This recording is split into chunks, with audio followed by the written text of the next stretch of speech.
My name is Andy Kahn, Director of Victim Services, Victim Advocacy for Crime Stoppers of Houston. So I want to thank everybody for being here, our media partners for being here. This story has touched a lot of hearts, not just locally, not just statewide, but nationally. I've been around a long time, some might even say too long. In my 30-plus years of being involved in the criminal justice system, I have never in my life seen a defendant released on multiple bonds for capital murder in 2 different counties. It used to be unheard of that you would actually get a bond for capital murder. Now, it seems to be routine. But 2 bonds for 2 capital murders? That's not going to go over. Capital murder is the only offense in which a judge has discretion. They do not have to grant a bond. And yeah, I get $1 million bond. You're not going to make that, right? But we already knew that Devon Jordan posted a $500,000 bond in November, so it was not out of the realm of possibility that he might actually be able to post the bond. Yeah, it's kind of unthinkable to the average citizen, but in this day and age, it's happening more and more. There should have been a no bond. This was a no-brainer for a no bond.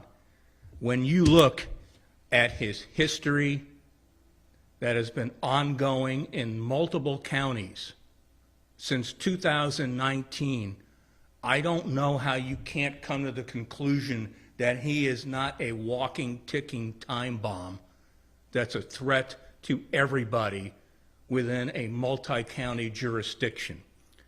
Go back to Fort Bend County. You got an aggravated robbery with a deadly weapon charge, December 4th, 2019. He posts a $150,000 bond. Fast forward to Harris County. He gets 2 felony evading arrest charges April 14th. The notes in the court documents say he is a threat to community safety. He gets out on bond April 14th. Over a month goes by. On May 19th, Harris County Pretrial Services sends a bond violation report, May 19th, saying, hey, he's never reported. You do the math, April 14th to May 19th. Oh, and by the way, he's never had a GPS put on. That's 5 weeks. I guess they said you're supposed to come back to court. I don't know whether they actually located him or not, but the documents say you are to report to court May 27th, 2021. Do you know what happened on May 27th, 2021? That's the day that Joshua Sandoval was murdered. The same day that he was told to report in court, even though he hasn't done one condition. He hadn't even shown up. The same day. He's arrested for capital murder of Joshua Sandoval. He bonds out on capital murder. November 24th, 2021, $500,000 bond. Yeah, that's a high bond. But he's out. Meanwhile, back in Fort Bend County, his bond was actually revoked June 30th of 2021. Yet, his bond gets reinstated in Fort Bend County. November, the same day, he posts bond in Harris County.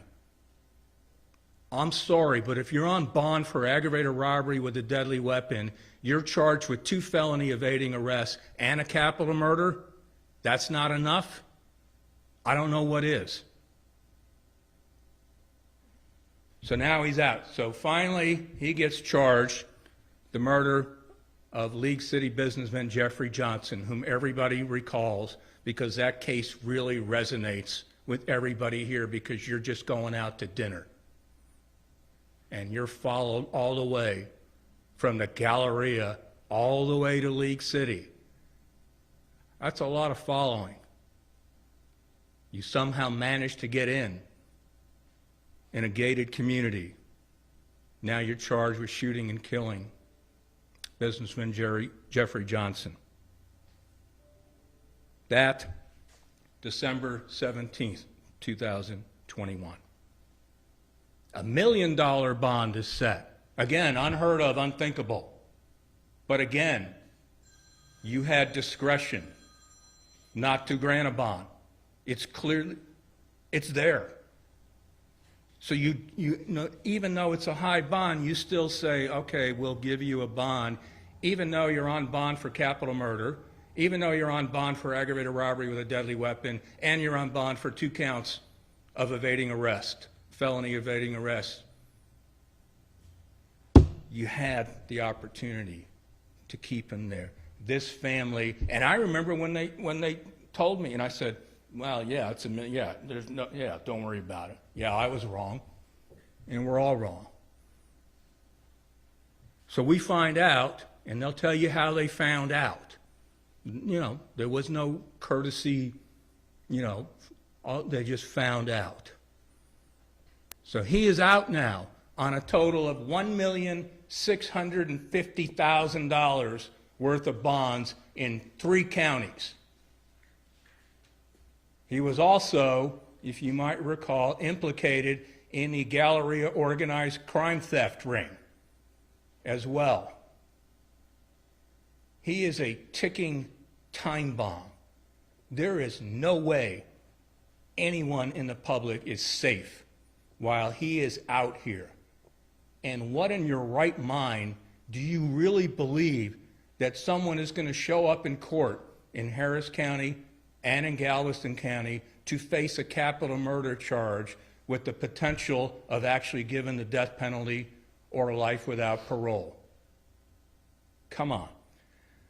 Another interesting note, February 28th, 2022, the court states that the defendant must report to the 185th District Court in Harris County, where he was originally given the $500,000 bond, must report 24 hours if you do get released on bond in Galveston County, so that we can set additional bond conditions. I don't know what more you're going to set, because that was actually reset to April 28th. We feel it's imperative that the public be made aware. What's happened to this family, to the Johnson family, can also happen to so many other families. And that's a concern. And as someone who's worked with homicide survivors for 30 years, I can no longer tell anybody that there's no way they're going to make that bond. I can't give you that sense of security that I used to have anymore. And what kind of message are we sending out to the public, to the residents of Texas, Galveston, Fort Bend, and Harris County, that you can go and on a crime spree taking lives, robbing people, and you can still get out? I haven't been this angry, and I get angry a lot. I haven't been this ticked off in a long time. But yeah, this kind of resonates and hits home, and it should get a lot of people extremely upset because the confidence in our criminal justice system continues to erode when you continue to enable criminal conduct over and over again. And that's the message that our judicial system is sending out to the public, that they are more concerned about the rights of defendants than you, the rights of victims, and the law-abiding public. I'm going to have Joshua Sandoval's sister, Amy, come up and talk about her family and since what happened, what she's found out. And, you know, and I'm still happy and honored to have met all of them, and they become incredibly close to us. But I wish I never would have met them.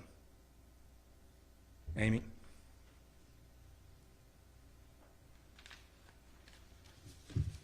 Hello.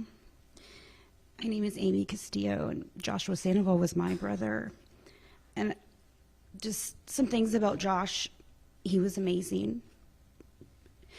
Josh's light was diminished too soon because of the negligence of the court systems. Like Andy said, we can deny bond. And it was just shocking to find out after he was arrested for the Galveston County murder that it was $1 million bond, even though it is very high. Why isn't it no bond? Because of our broken system, Josh's life is being honored in other ways instead of at his graduation or his wedding.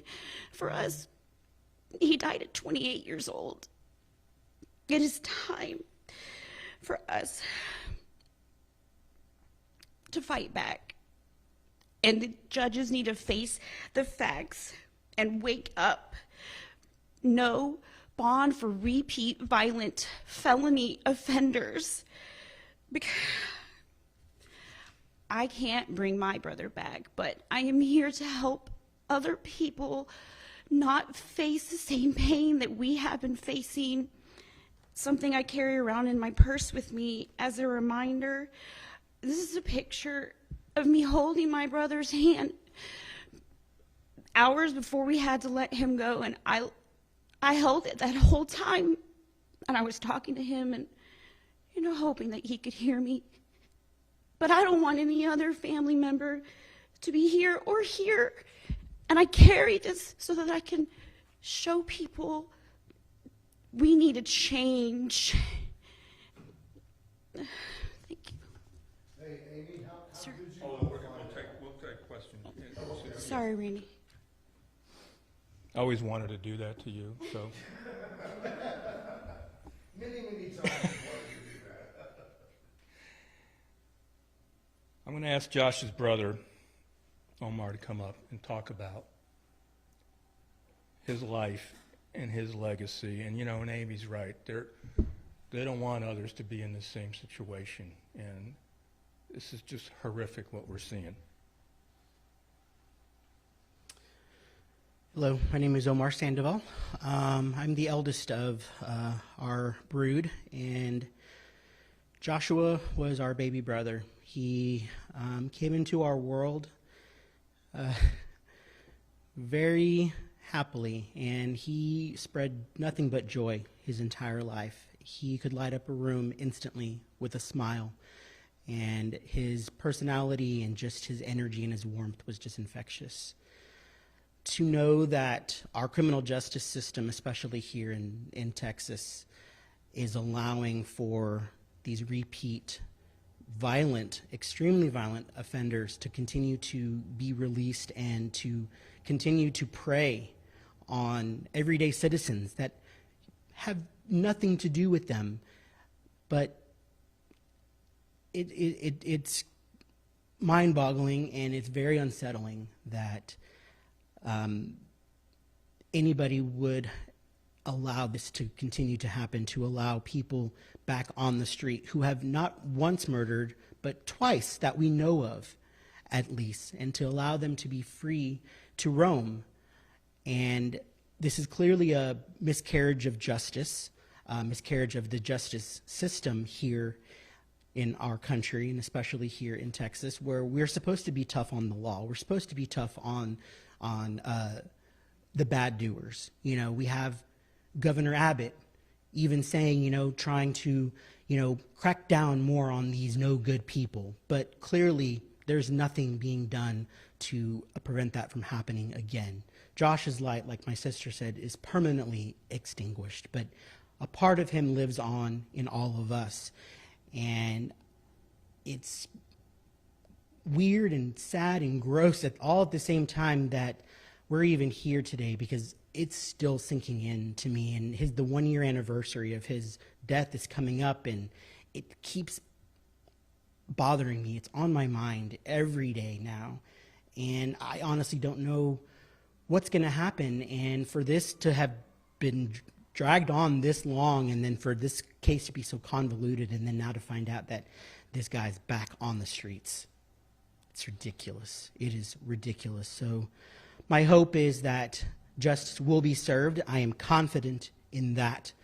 However, the speed of this is clearly not as important to some people as it is to others. But for us here to be able to continue to speak on our brother's behalf, we will continue to do that, and we will not ever be silenced as a result of this, no matter what happens moving forward. So we will get justice for Josh.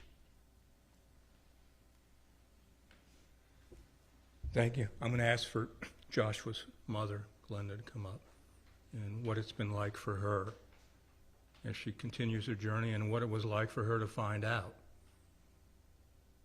why we're here today.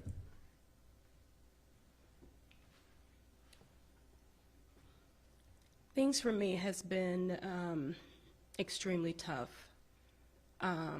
Joshua was my only son. I don't get a second chance to raise another child. He was the only one I had.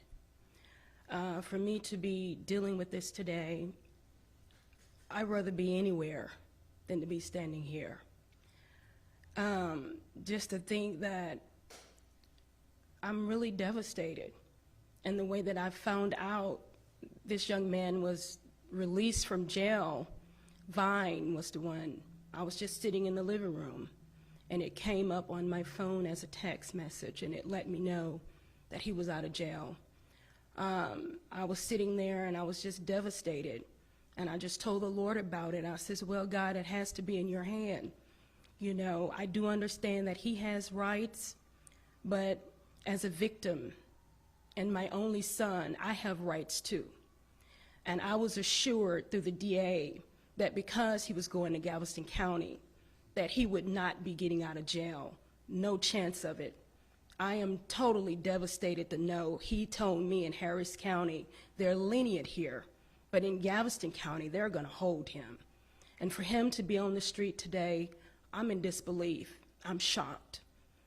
I am. We have pictures that are available as well, and again, I have the documentations of the $1 million bond, as well as everything else that's been documented on this case when he got out, all the Fort Bend stuff as well. I said, I thought, just when I think I've seen it all, I haven't. And this case clearly proves we got a lot of work to do. And somehow this message has got to get out there that we are not going to tolerate this anymore. I don't think this is going to be the last time we've ever heard of the name of Devon Jordan, just based on his track record and his criminal history. I just hope and pray to God that no one else ends up like both of these families. And you got to hope, you got to hang on to hope, but based on everything that I've seen in his history, somebody will end up paying the price for this. And just want to thank our media partners. The Chronicle's not here, so I can say media partners, so that's good. Any questions for anybody? Who was the judge that issued these bonds? Which case are we talking about? Both cases, the St. Paul and the Johnson. It was Judge Luong in the 185th. Judge Long? Luong. It's Leoung in the 185th, and in Galveston it's Lonnie Cox, is it, I believe? Yeah, that's what the documents show here, so. Do you have the court number for the Galveston? I'm sure it's up here somewhere. Yeah, it is the 56. Yeah, 56 court. Right here's the $1 million bond. Cause number 21CR4111. And who's the judge in that case? Lonnie Cox. Do you know anything about the bond conditions out of Galveston County? Nope. Yeah, I have not seen it, but the last thing that was entered in the Galveston County basically indicated that, right here, that a case was held and allowed to be released. Right here it says, state's motion, this was yesterday, state's motion to impose additional bond conditions, result passed, not held. Status conference scheduled on May 3rd, 2022. Judicial Officer Lonnie Cox. Is there, you had mentioned that he goes back to, I guess, the 185th in April, right? Correct. Would it be, I don't know if you can answer this question or not, but would it be possible for that judge to raise the bond even higher to get him back behind bars? That's a great question. I mean, I can't, I'm sure they're aware he's out. I'm sure they're kind of stunned like we are. I don't know. I would certainly hope so. I mean, I would hope that they could take additional action. I'm sure they were shocked as well. But we can't be shocked anymore. And here's proof. There's no guarantees anymore. Even if you set, I mean, I've never seen it, and you guys go back, you've covered crime, a long time. Have you ever seen anyone out on $1,650,000 worth of bonds in 3 different counties? My memory says this is a first. And my memory also says that this is the first time someone has been out on multiple capital bonds in 2 different counties. And there's, Do you know what percentage of the bond he posted? No. and there's more than 100, right? There's more than 100. You've got about 100, in Harris County, we know of 100, at least 110 defendants charged with capital murder who are out on bond. And again, that was unthinkable and unheardable a few years ago. Now it just seems to be routine and par for the course. To your knowledge, is he the only one that has 2 capital murders? The only one out on bond. Yeah. Yeah, the only one out on bond. Andy, the investigation shows that he was part of a robbery crew. What assurances are there with these bond conditions that he's not going to hook up with? There's no, I mean, you can put bond conditions galore. You can have them, whatever. It's not going to stop them. My adage on any offender who's court ordered to wear an ankle monitor has always been an ankle monitor is as good as the offender who wants to honor it. If they want to honor it, it's the greatest tool in the world.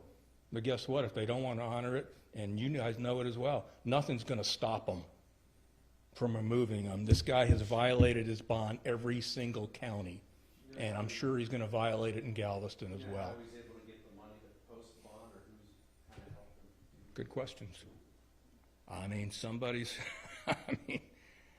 that's, even let's just say if it's 10%, that's what, $160 some odd thousand worth of bonds that somebody's, So for the family, are y'all in touch with the Johnson family? Have y'all, or any of the other families who are affected?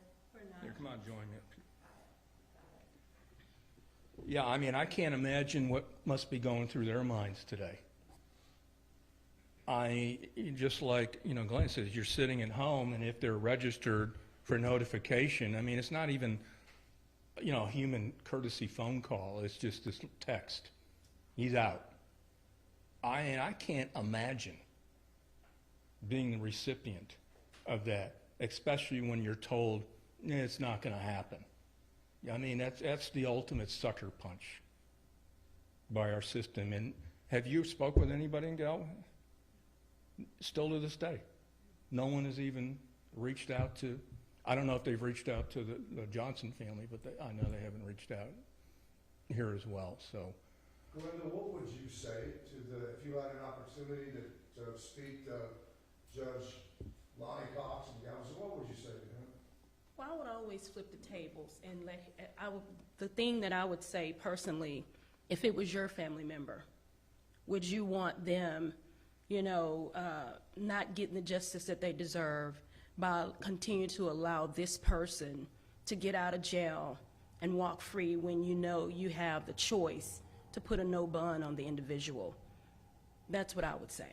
What about you, Amy? It's the same.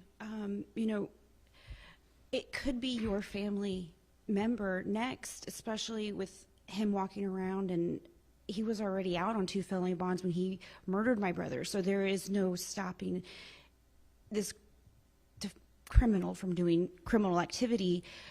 Why would we keep thinking that he's going to do the right thing or they're going to do the right thing? It can be your family member. And that's what we're trying to say, because we never thought we would be here. I never thought that this would be how Josh's life would end. And it's crazy to think that you're safe because you're not. I think the most disturbing thing about your situation is the day he was supposed to be in court is the day Yes. he allegedly committed the murder. Yeah. So it's evil and it's insane. And the courts aren't recognizing that. So. Andy, Can it I see sounds, that picture one more time? Yes, sir. Andy, it sounds, has shades of like Savannah Pascal there, where there's Yeah, good point. multiple counties involved with violent offenses. Is there an issue there? Is there like some, or do the judges have all the information when they're setting their bonds? Like, do they know that, he had an offense in Fort Bend County? Did the Galveston judge know that he was out on bond in Harris County? I mean, those are great questions. We keep on asking them. Where's the left hand, right hand? How could you not know this? But obviously, they must have known in Harris County because they actually stated if you are to be, you need to report. So, I mean, we do know that Harris and Galveston County knew about both charges. Fort Bend, I don't know about, but we do know that they know it. And, going back again on his case, the fact that after he gets the 2 felony bonds in Harris County, 5 weeks later, you decide to file a report because he hasn't shown up at pretrial or GPS. Come on. Why are we waiting 5 weeks for that? I mean, there's so many, if you go back and just look at it, there was so many opportunities to prevent any of this from happening if our system would have been more proactive than reactive. Opportunities were there, opportunities were not taken, and these were decisions that were made that are going to haunt families for the rest of their lives. It's just mind-blowing to me, this whole scenario here as well. And I can provide you with the timeline that we developed on this so you can see for yourself on this as well. I mean, back in April of 21, the courts were warned he was a threat to public safety. And I'm not exactly sure how old he is. I think he's what? 21. He's 21 years old, Devon Jordan. Do you think you did him any favors by continually releasing him time and time again? Now look, you're facing potential death penalty or life without parole. Did you do him any favors when it was pretty obvious he wasn't going to be a law-abiding, productive member of society, and you kept punting him out? And now look. So, I mean, I don't know what to say. Something's got to give. Something's got to change. Hopefully, this can be a catalyst for change so that other families won't do this, but this is about as bad as I've seen it in 30 some odd years. So, any other questions or? Just, what do you attribute this to? Because, I mean, we hear about this. This is, but you said this is the worst, but we're hearing about this in a lot of different cases, in a lot of different situations involving extreme violent crime. I wish I had answers, Andy. I truly do. I wish that the judges would say, here's why we're doing what we're doing, without even talking about the cases. You don't have to talk about the cases. You don't have to talk about whatever. Here's why we're doing what we're doing. Here's why. When we tried to get the constitutional amendment passed that would allow judges discretion not to grant bond to defendants charged with certain violent crimes, even the judges here said we need that, and it didn't happen. and it has to happen next session. So, I mean, I don't know, they have to answer that. I've not seen it like this, and I've seen it just about everything, but I've not seen what I'm seeing. Yeah. Anything else? All right, thanks, guys, appreciate you. You bet. And all those pictures. And pictures, right, yeah.